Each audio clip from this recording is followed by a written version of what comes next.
Hey, everybody. God, I'm so glad to see everybody today. It has been a long couple of weeks. I've missed you guys and gals, but I'm back today with my Real Estate Her Way with Lisa Copeland, with one of my very favorite humans on planet Earth. But we're not going to talk about that today or anything else when it comes to Rebecca and I. We're going to talk about her journey because I think her journey is such an important message to everybody out there who's thinking, I can't get in this game. I can't get into real estate. I can't be successful. I hear so many I can'ts nowadays. And I want to show you living and breathing proof that if you put your mind to something, anything is possible. So today, my guest is Rebecca Contreras. She is an entrepreneur. She is the CEO of Avant-Garde. She started out literally in poverty, growing up in East Austin, ended up in the Oval Office of the White House serving President George W. Bush. And then more importantly, when it comes to this podcast, she's a real estate mogul, and she has built a multi-million-dollar portfolio that has really become part of her wealth plan. So Rebecca, welcome. Thank you, Lisa. It's always great to watch you and see what you do to empower so many people to build wealth. And as you know, that's something that will provide freedom. And I'm thrilled to be with you to tell you my story, and of course, love you and your family to death. Oh my God! And I love how you said the word freedom. Freedom. Mm-hmm. Right? Yes. When you can go to bed at night and know that you're making money in your sleep, that is freedom. Freedom. Sharon Lechter, our dear friend, who is considered who was the co-author of the Rich Dad, Poor Dad Empire, who really brought this whole concept to the forefront about 20 something years ago of cash flow, right? Mm-hmm. And cash flow is freedom. You and I both have businesses and investments that cash flow. And yes. It is freedom, right? That means we can pick up and we can go somewhere and we can do something with our family and we can bless other people. But before I go there, because I just know everything about you, but I want everybody who follows me, all of my followers and my audience, to know everything about you. And if you have not shared this out yet, if you're watching this live or if you're catching the replay, I promise you this will change somebody's life listening to Rebecca's story. I want to encourage you to share it out. Rebecca, have your team share it out. And I want you all to take notes, get a pad and paper, because this woman is the real deal. So Rebecca, take us back. You are also an author, a best-selling author of the book. So I have my book, Lost Girl, which is a best-selling book, and it's available on Amazon as well as through RebeccaContreras.com. But my tagline for the book, Lisa, is from the hood to the White House to millionaire entrepreneur. And it's a lot to take in, and obviously encourage your listeners and viewers to get the book. It's an incredible story. It's the American dream story. And I feel very blessed to have lived and am living the American dream story. But, my start was not where it is now. Had a really, really rough, hard start. One of 4 children, 3 of the 4 children had different fathers, and I have a twin brother, and we all had different fathers. My mother wasn't married to them. We didn't know our fathers. She never owned a home, by the way, in her entire life. She was a product of the welfare system in government, and a drug addict, and abandoned us at age 5. I tell the whole story in the first 3 chapters of Lost Girl. Because I want people to understand it doesn't matter what their environmental or socioeconomic factors are, that they don't have to stay there, right? That they can get in the driver's seat of their own future. I was generationally a part of a family that lived in poverty, and my grandmother didn't own a home. Are you the first homeowner in your family, do you think? So my older brother was the first one, Daniel, and he was also the first one to start his business. He was a trailblazer for our family. Yeah. He started his business a few years before I started mine, and he also bought a home a few years before I bought mine. But even the whole concept of home ownership, I mean, when you're a renter, and in my case, we lived in projects, so they were government assisted housing. My mother never even paid, rent. When you live in habitual generational poverty like that, in a cycle of addiction and abuse and mental illness, it really wreaks havoc on your mental state, but also your future. And there's two trajectories. People can either stay in that state and perpetuate the cycle, or they can make a decision to put a stake in the ground and say, enough is enough. I don't want this for my life. I don't want this for my own children, and change that generational cycle and sever it for generations to come. And my husband and I have both been able to do that.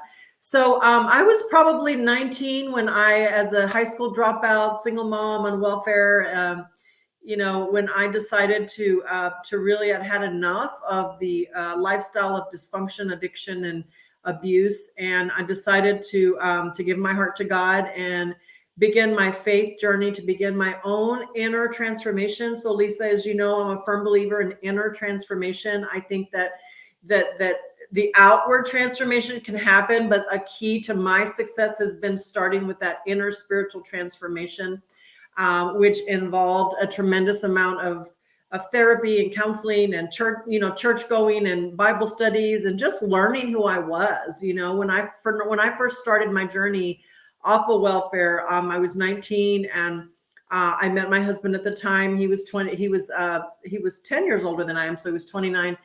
And he was working with inner city kids in the inner city where I was living in and grew up in, and he was working with gangs. And David, he's just bigger than life, and he's a visionary. And his mother, on the flip side of my mother, was also a single mom with 5 kids, but she never took $1 from the government. She worked 2 and 3 jobs. She moved her family when his dad died at 5 to all white neighborhood back in the 60s, when, as Mexicans, there were very few Mexicans living in that part of Austin. And she, as a Mexican woman, as a non-educated Mexican woman, she moved her family and bought their first home in an all-white neighborhood. And so David grew up with the concept of home ownership, and saw his mom work really hard to buy her first home. So when we got married, a couple of years after my rehab and my transformation, we got married and started our journey together. We'll be married 35 years next year.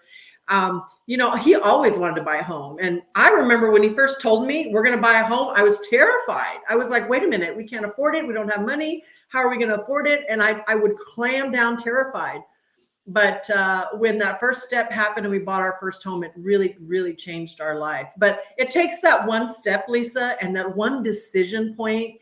And sometimes, in my case, it takes somebody outside that can have a good influence on you to say, there's another pathway. Like, you don't have to live in poverty.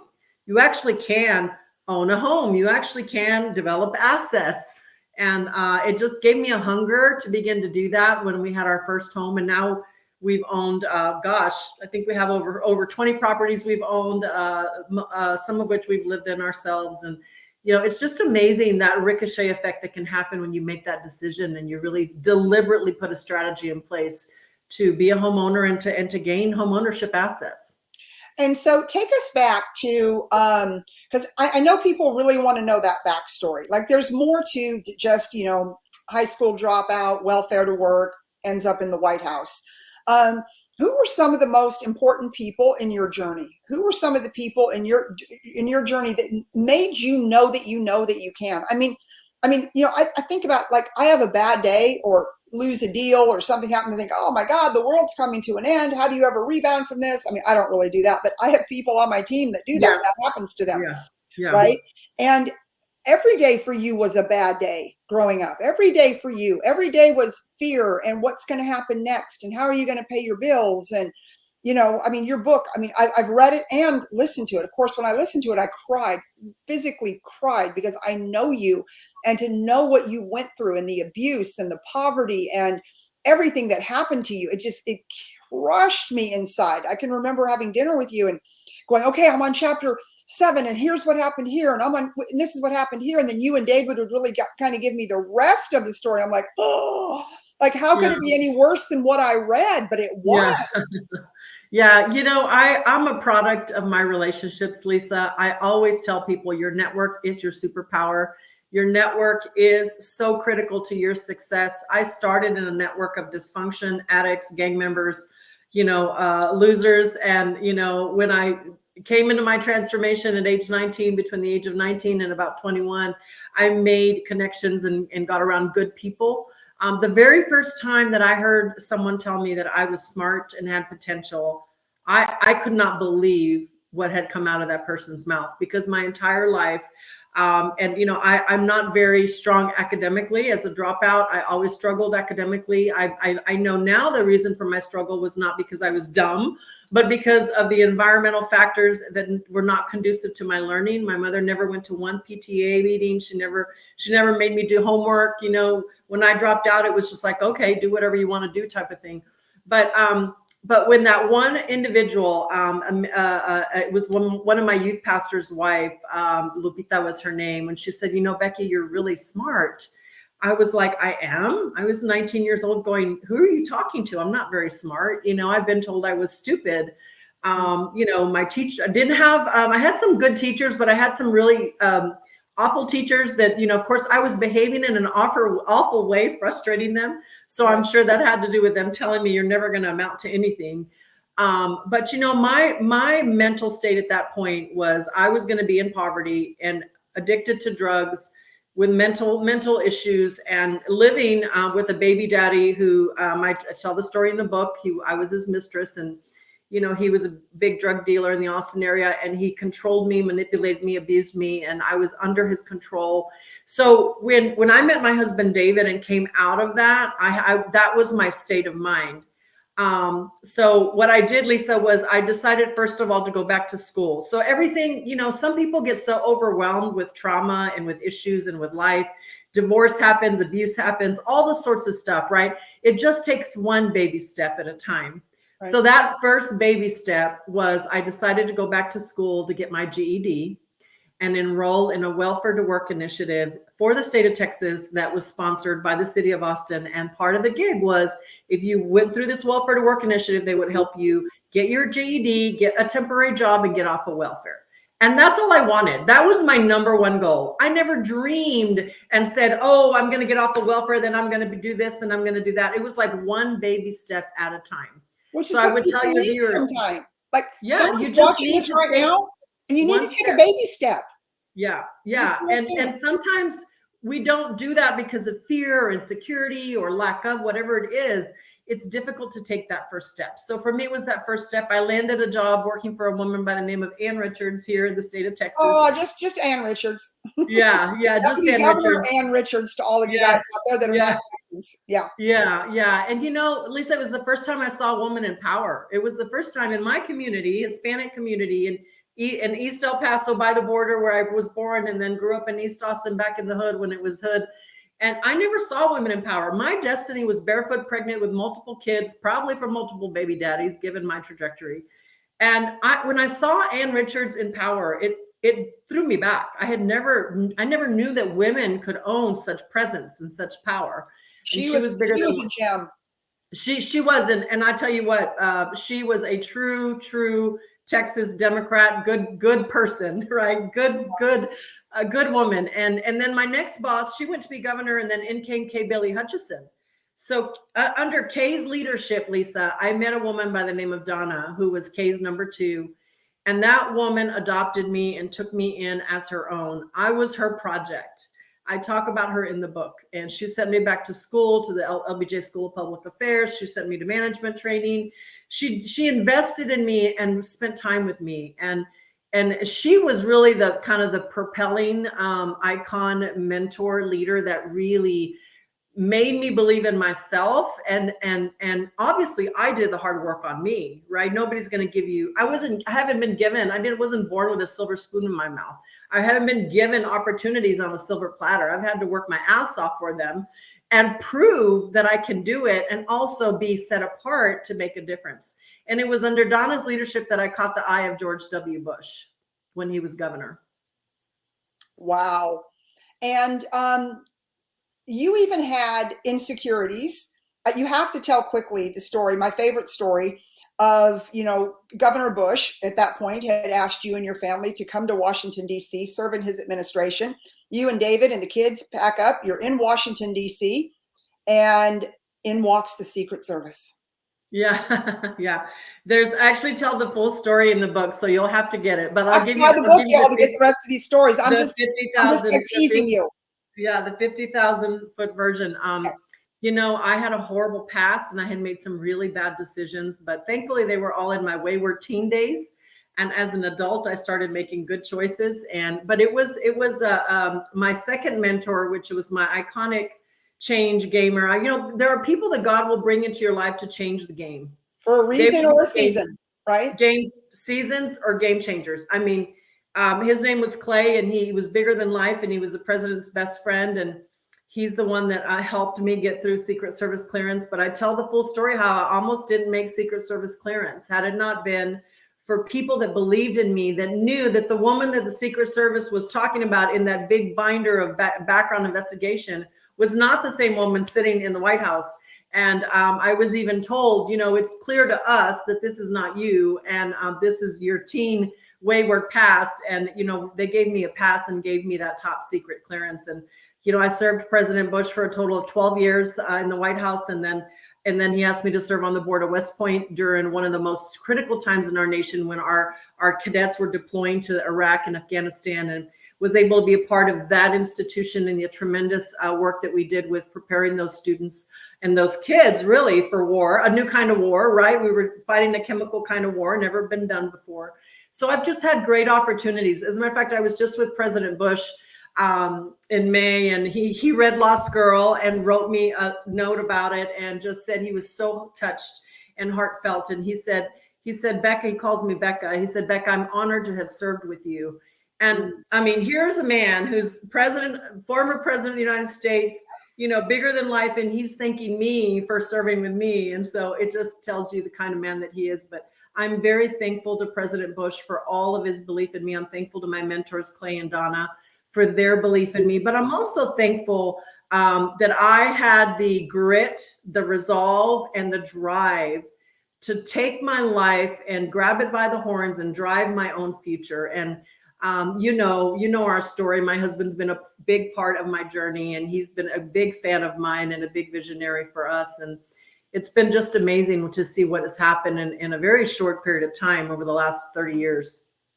Yeah, I mean, it's been longer than 30 years, but yes, you're right. And okay, so when you started investing in real estate, what was your plan? Like what Well, David and I always wanted to be investors. We could barely afford to buy our own house because I was a government employee on a government salary, and he was just making his way up in the high-tech industry, working his way up. He started as a temp in the fab and had to work his way up as well. He's not traditionally educated with a college degree, nor am I. So we both had to kind of work our way, from the bottom up, which is a good way to do it, by the way. I'm not discounting that. It definitely worked for us, but we worked hard.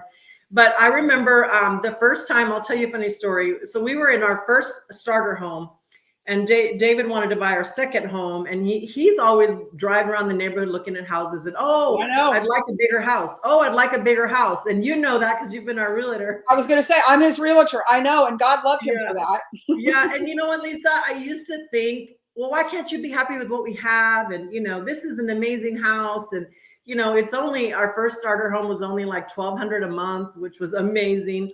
And this other house he wanted would have been like $2,500 a month. And I'm like, where are we going to get the money from? And I'm on a government salary, and I was still working for the state at the time. And what's amazing is David has always just been the trailblazer to say, babe, we can do this. Like, babe, all we have to do is cut back here, save here. Like, we can do it.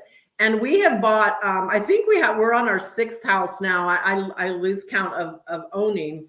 And then, of course, we have multiple properties and multiple doors, investment homes. But, even buying, so we decided after buying multiple homes for ourselves and doing very well with that, because people don't understand, the days of somebody buying a house and living in it for 30 and 40 years and paying it off, I'm like, those days are over. Like, every house we've had, we've tripled and we've doubled our investment, and we take that money and use it for investments. So, when you have a little bit of money that you make off equity, or even just get, like, we've gotten multiple equity loans in our original homes. That's how we started investing, just a little bit at a time. We wanted to buy our first rental property.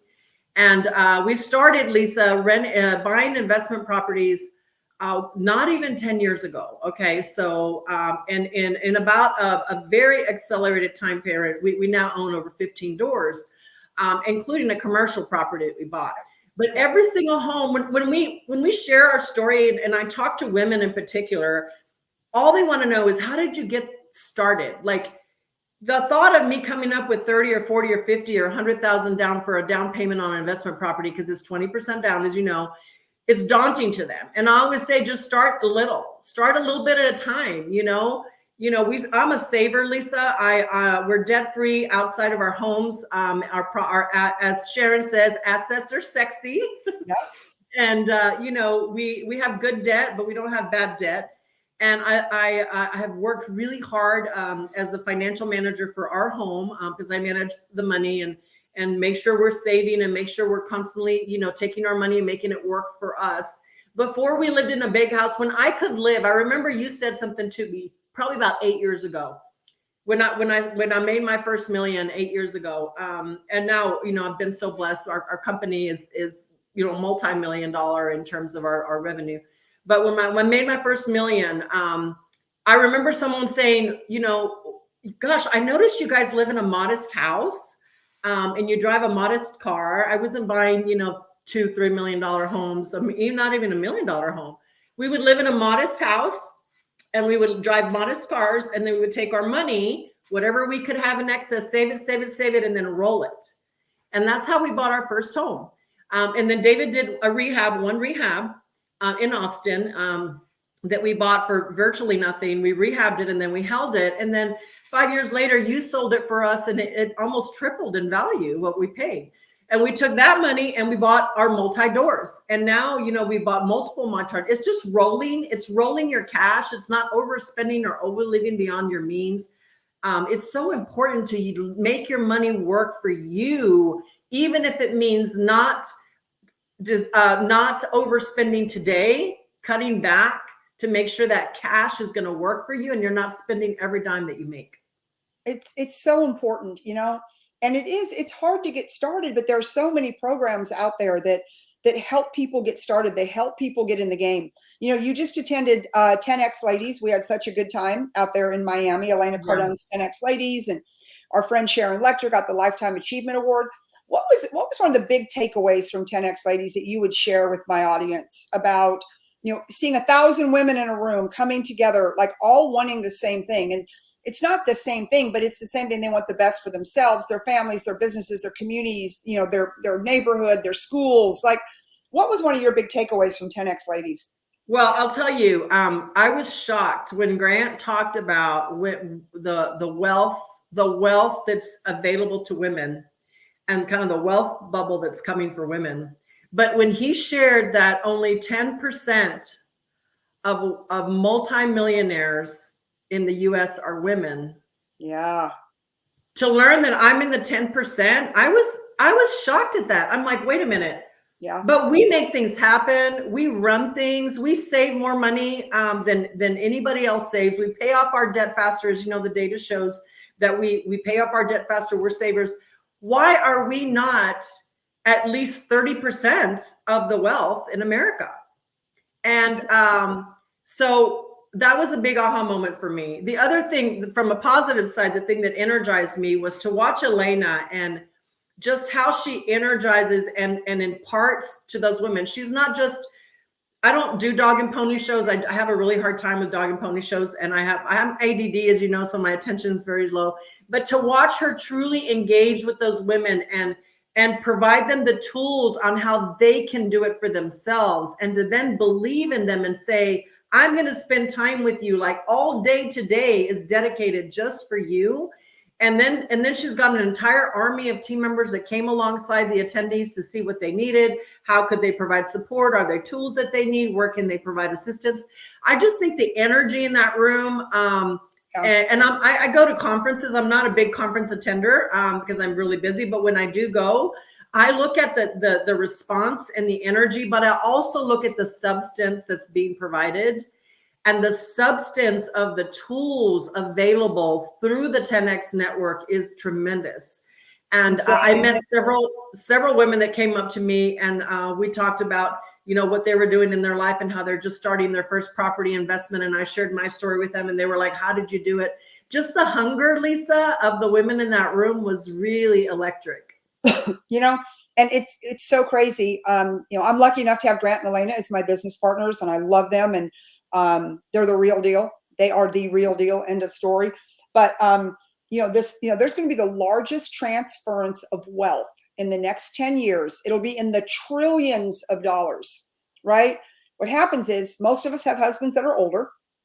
Okay. Unfortunately, they die off. The money comes to us. And so there's been so many women who have not been in control of the money that are our age that are about to come into a lot of money. Their parents pass away, their older husbands pass away. So we're going to see that transference of wealth. And one thing that was the most jarring thing I heard was when Sharon Lechter said 80% of men will die married, 80% of women will die unmarried. Wow. Wow. It's shocking. It's terrifying. And so if we're not in control of our money, we're not in control of our finances, we don't know where the money is. We have an 80% chance, y'all, 80% chance that we're going to die. I don't want to say alone because that's kind of creepy, but alone, you know? Yeah. And Yeah. you know, and I think part of it is that, you know, the guys just get remarried. That's what they do. That's Right. why Right. 80% of men will die married. Yeah. And because, you know, one dies and I think that they move to the next one. I think they're wondering who's going to make their next meal. I'm not sure. But anyways, those numbers to me absolutely stop me in my path. Like, they're terrifying to me. And that just makes me know more than ever that I've got to be on a quest doing what I do to help women build their empires, to introduce them to people like you, Rebecca, who are out there doing it every single day, who are, you know, you're one of the most fearless people I know. You know, you're like, okay, let's go. Like when I show you guys a deal, you're like, okay, let's go. If it cash flows, you're usually in, right? Yes. Yeah. And that's the key is, you know, first of all, I like you and like Elena and Grant and Sharon believe that, you know, assets, property, real estate is where it is in The only way wealth to building. face. Listen, I have made money in my company. I have 130 consultants across 9 states, and I've built it from the ground up, and we make money in our company. But most of my net worth, Lisa, in the last 10 years has come from the real estate that you've sold David and I. So when we look at the net worth portfolio, my investment banker, with David and I, every January we meet with him. We're sending him the updates to all the properties that you've. I mean, for about a year or two, you were like, we were closing. Oh, there's a deal. There's a deal. There's a deal. That again, by the way, we need to get that going again. Yeah. But when I sent him the update here in January of 2024, he said, Rebecca, your net worth has just increased by 30%. He's like, what are you doing? And I said, well, this is what we're doing. And so, you know, we are on a goal to build generational legacy. And as you know, we have a nonprofit. I have a huge give back initiative for my girls. Tell us about your nonprofit, because so David and I have had a nonprofit for about 15 years now. We work with inner city kids.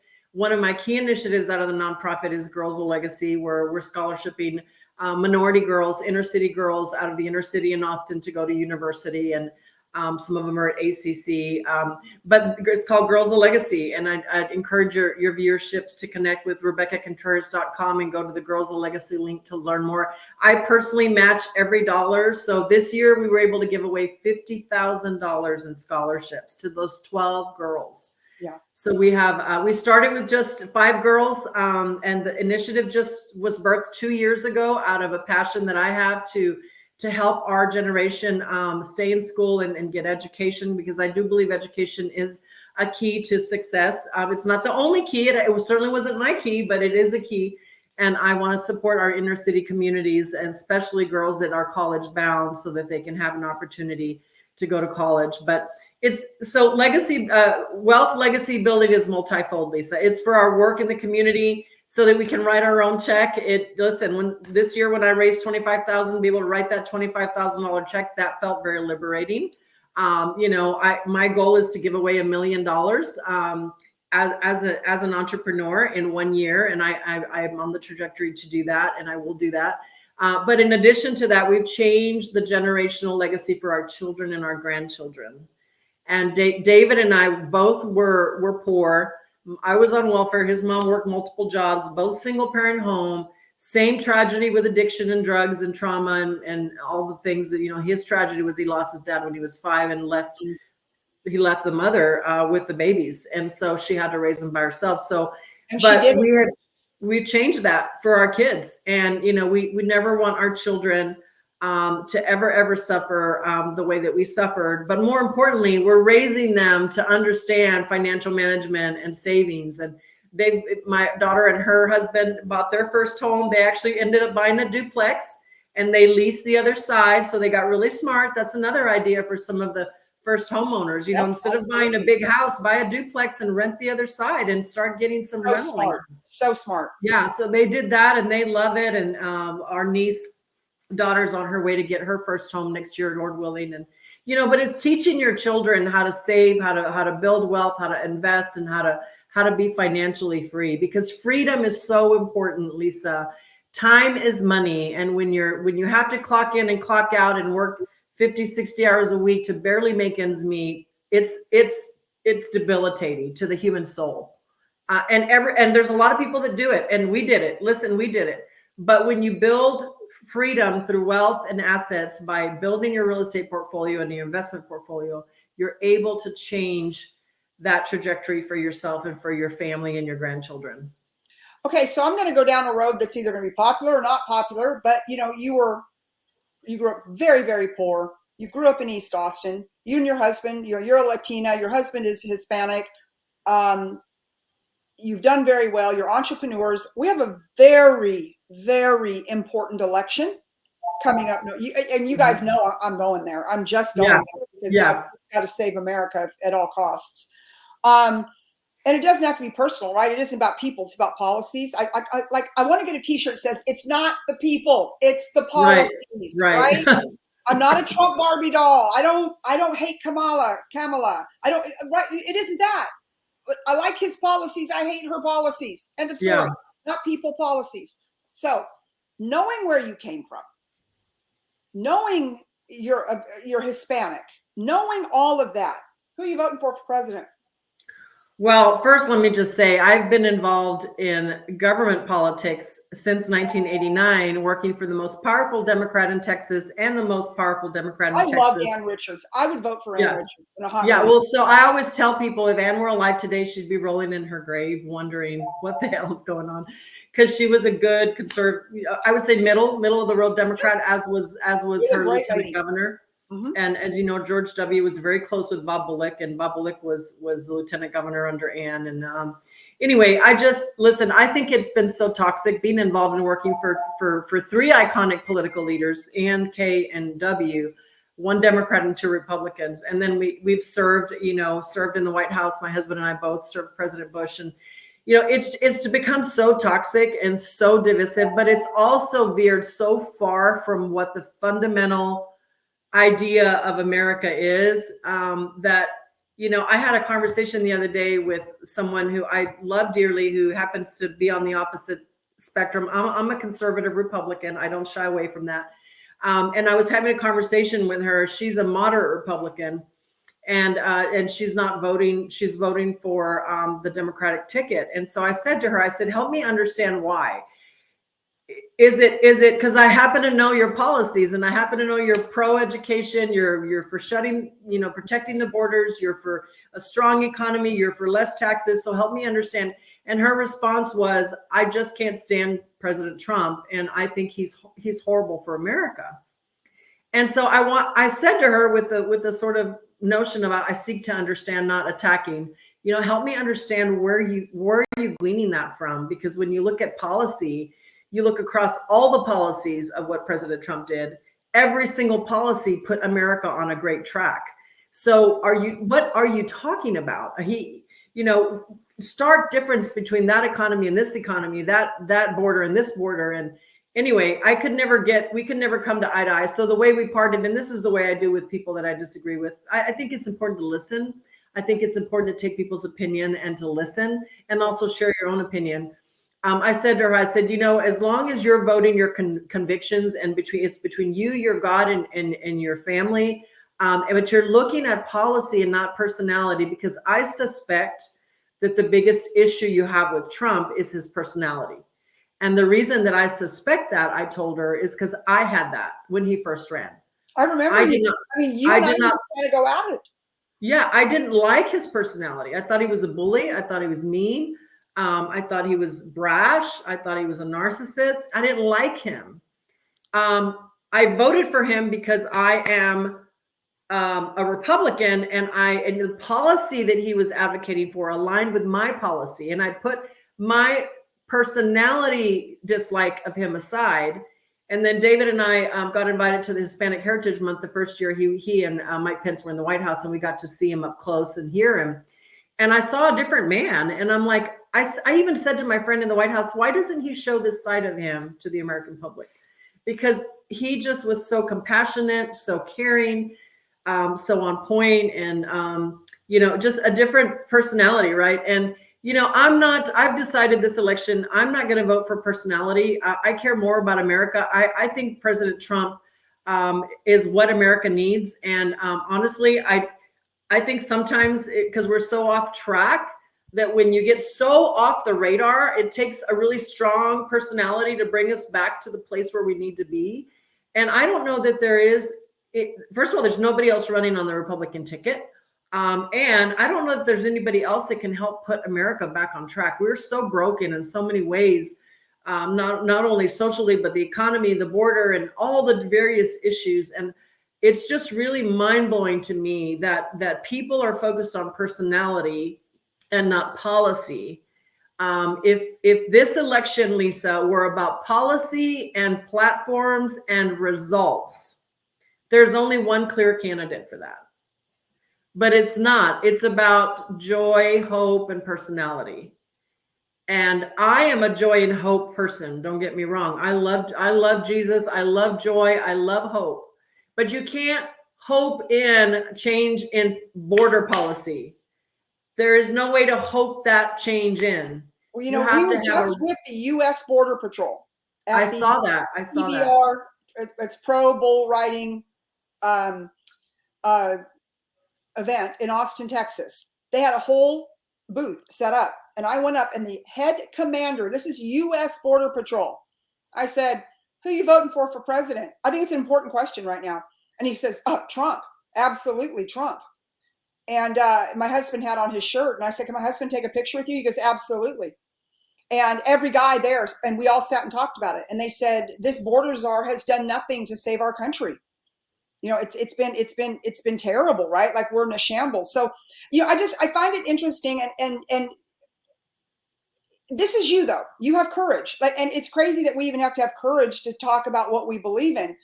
But we do. And I appreciate your take on that. And just the fact that you have the courage to say what you believe, because I think we live in a world of being canceled now. And, and I think that, you take that courage, of talking the truth, speaking the truth, loving your country, serving your country. And you have served your country at a very high level. You were in the Oval Office when we were attacked on 9/11, which is coming up next week. Also happens to be my son's 33rd birthday, but oh my goodness. Yeah, but the 23rd anniversary of 9/11.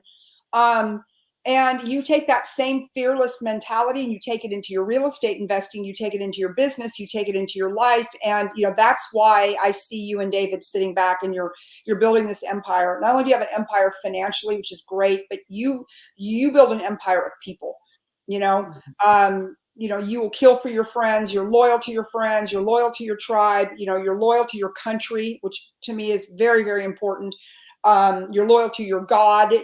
I've seen you stand tall, defending God, defending your faith, defending where, what your family stands for. So I just want to encourage everybody, if you'll put your book up again, if you have not read Lost Girl, go get this book on Amazon. It will change your life. Guys, I don't say that very often to anybody. Like, hey, read this, it'll change your life. I never do that. That book will change your life, because you will see anything is possible. Anything is possible.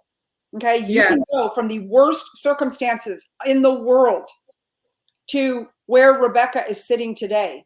And Rebecca, like people would think that everything you've been through, and once they read your book, they'll see that you would have, PTSD, you would be reactionary, and you run through your life with the most incredible grace, and hope, and encouragement for other people. Like none of Yeah. that affected you. It was like God had that for you, so you could go out and you could tell it to the masses. It's Yeah, almost so like I was Lisa, mouth.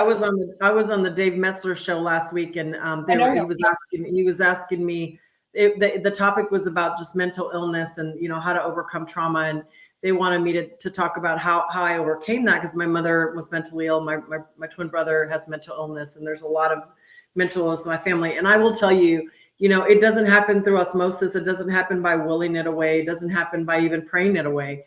I think that that targeted. First of all, admitting you have a problem and you need help, and then submitting to the process to get the help, and determining that you're gonna be the one to change that trajectory for your own family.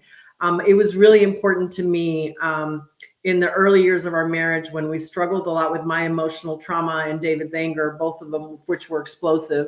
And I talk about that in the book as well, that we both got healing and help, because we did not want our children to grow up like we did.